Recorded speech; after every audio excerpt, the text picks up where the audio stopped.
Hey, everybody. I'm here today with my good friend Tim Flaherty.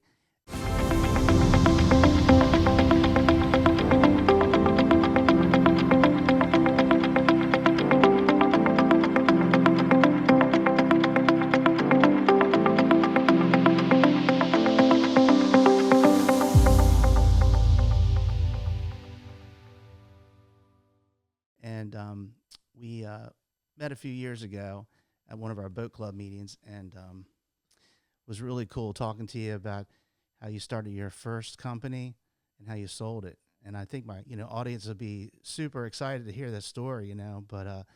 But first, tell me a little bit about yourself. Did you grow up in this area? Yeah, I grew up in Bowie, so local. Went from Bowie to Gambrels or Crofton, really, and then in Edgewater now. Mm-hmm. So how did you get into the payroll business and the back office HR? So in college, we knew of someone who had a business similar in Florida, and he kind of gave us a maybe a half hour long little kind of speech about it, and we recorded it and listened to it, and then decided, wow, that sounds cool. So before we were even out of college, we were deciding that we wanted to try to open a business like this, and graduated in May and incorporated in August. Wow.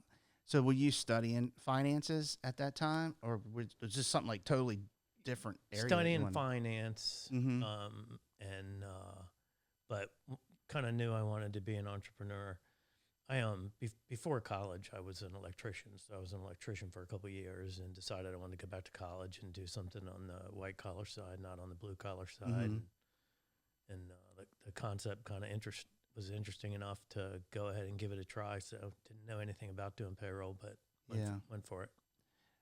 I think that's cool that you made that transition. I mean, a lot of people they start off in their career and they feel like they're stuck. You know what I mean? They're like, Mhm. yeah, man, I'm just like to do this for the rest of my life.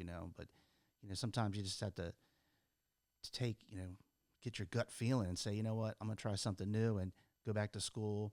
I got another good friend of mine that did the exact same thing. He was a mechanic, and man, he was a mechanic for many years, and then finally he says, I need to do something different, and he Mhm. became an accountant. So that was pretty Same cool kind of story. scenario. He'll be on the show too eventually. So Right, right. Yeah, I think when you're working with these people who are really doing it for their career, and you see who they are, and you kind of got to make a decision that you might not want to be that. yeah, exactly. So you guys started out the company right out of college, and then what did that journey look like? Yeah. So at the same time, I was working as a financial analyst for Martin Marietta. So I had got a job, my college job, as a financial analyst for doing work on the FAA project. Mm-hmm. But so I used to go to work at 6 o'clock for my full time job, and then come home and work my own company till say 10 o'clock at night. So kind of putting in the extra work and really trying to make it happen. And when we first started, obviously you don't have anything. You get your first client. That's just how it is, and you act like you know how to do something you have no idea how to do, and you kind of get it done. So yeah. Yeah, I'm interested as far as because you started with a partner, correct? Mm-hmm. How was that when as you're growing your business and working with a partner? Was there a lot of challenges, or was it just super? Were you lucky? Was it very smooth? Yeah, no, there's always challenges with partners. I've had partners my whole. I don't have any now, but yeah, no. Partners are important. They're beneficial in terms of being able to spread the workload, but everybody doesn't necessarily have their goals aligned all the time, and so, yeah, certainly there was challenges. Yeah, yeah. I'm in a family business Mm-hmm. and graphic arts printing and so forth. And my father used to talk about it all the time. He's like, partners are just not good. Mm-hmm. He had a partner when he first started, and it turned into be a nightmare. So Mm-hmm. he finally agreed to break up pretty much, Yeah, and then he after that he was like, I'm done with that. it's a I'm not business divorce, right? yeah, it is a Yeah. business divorce. So I've been kind of not a super fan of it. You know what I mean? But Yeah. but in this day and age, you got to have an open mind too. I guess like you said, you probably just need to get to know them really well prior to Yeah, my jumping first into partner business. was my best friend I knew from 7th grade, and then long story short, in the end, we never talked for 10 or 15 years afterwards because you needed that long break. But Yeah. we're kind of talking now. Yeah, It took a that's long good. time to come back. It might have been more towards 20. Yeah, exactly. Yeah. So you started, like I said, going back, you started this right out of college, and then how long did you have the company, and then decide to sell it? And tell me, like, how was that process? Yeah, it was an exciting time period. We took a company with you start with one client, and then in the end, I think it was somewhere around 9 years, 10 years maybe. We had 600 clients, sold it to a public company. I worked under an employment contract while we were public, Mm-hmm. and part of the whole sale process was getting stock in that company, and then worked for them for a few years. So it was pretty wild, And at that time, we had I think when we sold, we had 40 employees for our company, and yeah, that's the hardest part about being in business. Sometimes is the employees, not the actual work you do or the actual business that you're in, but It's the people, right? yeah, it's the people can be hard. Yeah, exactly. Yeah. So when you made the transition, and now you're working for the public company, what was the dynamics like, from being the owner now to being an employee? To being an employee of a public company, and you're totally in a different spot. And I think from the outside looking in, you'd think that things were totally under control, but maybe this is just this scenario. But as a public company, it didn't feel like they were in as much control as maybe they portrayed. Oh, okay. Yeah. So you had some freedom, Mm-hmm. but yeah, you were under different guidelines. I guess you needed to report differently. Yeah, gotcha. So did you, when you finally finished that tour of your life, did you go fly around the world and just enjoy yourself for I did. a period of time? Yeah. I was I think in my early 30s, and we bought an RV and did a 10-week vacation around the country. So Mm-hmm. it was a great time. Yep. So was Donna working at that time, or does your wife Donna? I mean, Yeah, she was not retired. working at that time. We were both kind of not. Well, I take that back. Yeah, we did that and didn't really work, but I did have partners in 2 different businesses, so I was kind of still dabbling in the same kind of industry, in the HR outsourcing industry. And I Okay. had some partners in Florida and Mhm. partners in Colorado in separate businesses. Okay, gotcha. But, so you didn't have to do it like a non-compete or anything with the company that purchased you? Yeah, we did, but Okay. they made the purchase, and we disconnected those 2 businesses. They were originally included, and we said, well, we're going to keep those businesses, and they said, fine. So Oh, okay. the non-compete Oh, okay. was local, not in other states. Oh, gotcha. That's awesome. So you did that for how many years, running around the world? And Yeah, just a couple years of not really working. In Mhm. your early 30s of not working was it really wasn't. It was kind of boring, Yeah, in reality. yeah. Yeah. So you got bored. So what happened after that?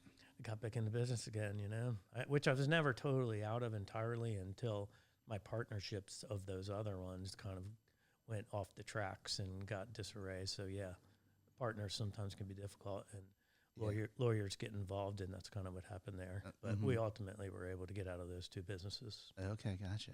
But then started another business at the same time. Okay. Immediately when the original non-compete expired. Okay, Yeah. gotcha. Yeah. And that's the company you have now. Correct. Alpine HR. Mm-hmm. That's cool. Yep. Opened that in 2003. Uh-huh. And so 2003, and so how when you started that, did you have a lot of employees at that particular time, or did you? No, it was a goal. I never wanted to have more than 5 employees, and I don't. I've always only had, less than 5, a few Mhm. here and there, sometimes maybe 6. But with technology, it's gotten so much better than it used to be. you can do so much more work with so little staff, really. And but I did start this business with a partner, and she worked with me for I think 9 years. Mm-hmm. Yeah. So I'm kind of going off a little bit here as far as like, I noticed that, people that have been very successful in their business, they can recreate themselves, again and again. And, part of you doing that, is that because you have, specific goals that you planned and, organized, a method on how you're going to accomplish it? Or is it just like, oh, it just started happening? Yeah, I would say it probably started happening. I never sat down and did an outline. Instead, I wanted to go from here to there. And I think I like being in business because I like working for myself, but there's challenges with that when you're the only one who does everything. So it can be difficult. But in the meantime of doing all that, I also had some other businesses I've tried and did okay, not so okay.